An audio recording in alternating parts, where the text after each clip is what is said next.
Welcome to this VRpatients video.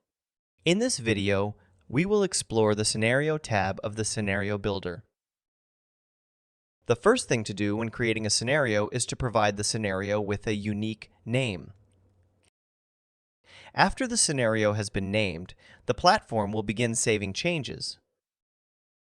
Use the scenario timer to set the maximum time the scenario will run. The scenario author may select a maximum time up to 2 hours.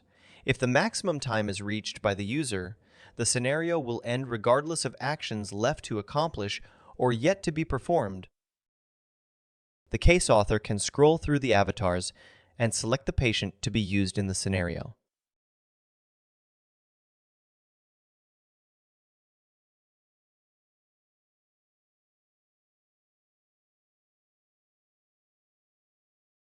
The case author can select the location of the scenario from a list of available starting scenes.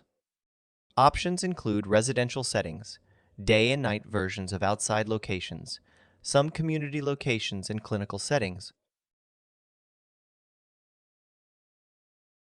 An ending scene is not required if the scenario is designed to run in a single location. However, if desired, the scenario author may select an ending scene where the patient will move if the user elects to transport the patient. Thank you for watching this VRpatients video.